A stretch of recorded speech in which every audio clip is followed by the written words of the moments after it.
আসসালামু আলাইকুম। দেশ ও দেশের বাহির থেকে যে আমার ভিডিওটা দেখতেছেন, আমি আজকে আমাদের এই যে শাহপরান হাঁসারি থেকে স্বাগতম ও শুভেচ্ছা। আজকের টপিক নিয়ে কথা বলবো। আমাদের টপিক হলো একদিনে থেকে 22 দিন পর্যন্ত কিভাবে লালন পালন করা যায়, কতদিনের মাধ্যমে পানিতে নামানো যায়। একদিন থেকে 22 দিন পর্যন্ত কিভাবে কত টাকা খাবার খরচ যাবে 100 হাঁসের বাচ্চার, কিভাবে লালন পালন করতে হবে, কতদিনের মাধ্যমে পানিতে নামানো হবে, এগুলো সব কিছু জানতে হলে আমাদের পুরো ভিডিওটা দেখেন। তবে চলুন ভিডিওটা শুরু করি।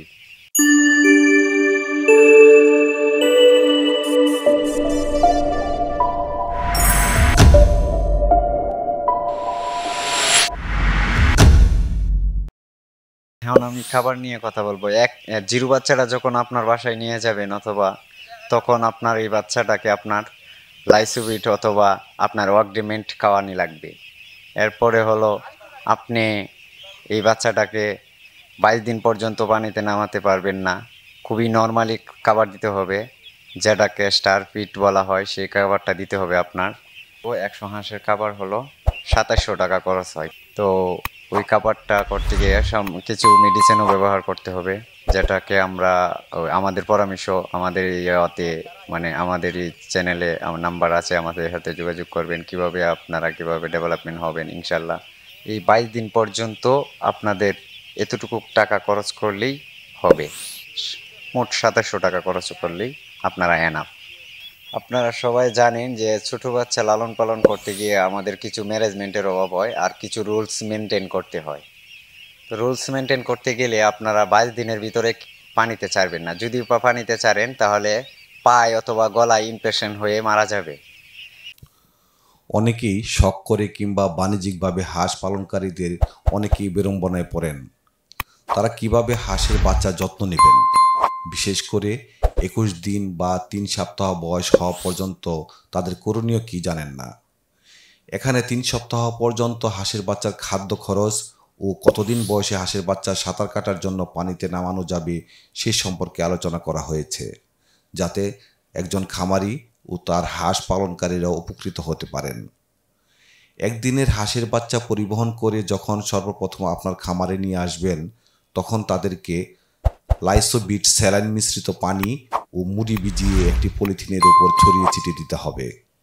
সে স্যালাইন মিশ্রিত মুড়ি খেলে তাদের ক্লান্তি দূর হবে। একদিকে যেমন তাদের ক্ষুধা নিবারণ হবে, অন্যদিকে তারা স্যালাইনও তাদের পেটের মধ্যে প্রবেশ করবে। তার ঠিক 1 ঘন্টা পরে অন্য খাবার দিতে হবে। প্রথম দিন থেকে 3 সপ্তাহ বা 21 দিন বয়স পর্যন্ত শুধুমাত্র ব্রয়লার স্টার্টার ফিড খাবার পানির সাথে মিশিয়ে অথবা শুকনো গুঁড়ো করে খাওয়াতে হবে। তবে ফিড ভিজিয়ে খাওয়ালে খেয়াল রাখতে হবে পানি যেন বেশি না হয়, কেননা তাতে বাচ্চা ভিজে মারা যাওয়ার সম্ভাবনা থাকে। 100 হাঁসের বাচ্চার জন্য 3 সপ্তাহ বা 22 দিন পর্যন্ত ব্রয়লার স্টার্টার ফিড খাবার প্রয়োজন হবে 50 কেজি। আর আপনারা জানেন যে ব্রয়লার স্টার্টার ফিড 50 কেজি সমান 1 বস্তা। 1 বস্তা খাবারের মূল্য 2700 টাকা। তাই আপনাদের এই 100 হাঁস 22 দিন পর্যন্ত খাবার খরচ হবে মোট 2700 টাকা। এই সময়ে অর্থাৎ 3 সপ্তাহ বা 25 দিন বয়স না হওয়া পর্যন্ত তাদেরকে সাঁতার কাটার জন্য পানিতে দেওয়া উচিত নয়। বড় হাঁস দেখবেন পানিতে থাকা অবস্থায় তাদের পালক ভিজে না। অন্যদিকে ছোট হাঁসের বাচ্চাদের পালকে জলরোধী উপাদান থাকে না এবং তারা সহজেই তাদের পালক ভিজে যায়। অতিরিক্ত ভিজে যাওয়ার কারণে হাঁস ডুবে যেতে পারে বা শরীরে তাপমাত্রা কমে যেতে পারে, ঠান্ডা লাগতে পারে, ঠান্ডা লেগে তাদের নিউমোনিয়া বা অন্য অন্য রোগের উপশম ঘটতে পারে। সেক্ষেত্রে আমরা সবাই সাবধান থাকব। 3 সপ্তাহ বা 25 দিন বয়স না হওয়া পর্যন্ত তাদেরকে পানিতে ছাড়া যাবে না। তবে সর্বপ্রথম যেদিন পানিতে ছাড়বেন সেদিন আধা ঘন্টা তাদেরকে পানিতে রাখবেন, পর্যায়ক্রমে তাদেরকে সময় বাড়াবেন। এইভাবেই তাদেরকে পানির সাথে পরিচয় ঘটাবেন এবং সাঁতার কাটার জন্য তাদেরকে পর্যাপ্ত সময় দিবেন। আজকে যেহেতু ওই জিরু বাচ্চা থেকে 22 দিন পর্যন্ত খাবারের হিসাবটা দিয়েছি, এর মাধ্যমে কিছু ওষুধপাতিও আছে, সেটা ভিডিওর প্রথমে কিছু বললাম। আর যেহেতু আজকে ওষুধপাতি নিয়ে ভিডিওতে আসি নাই, আজকে আর ওষুধপাতি নিয়ে কথা বলবো না, পরবর্তীতে একটা ভিডিওতে আমরা ওষুধপাতি নিয়ে কথা বলবো।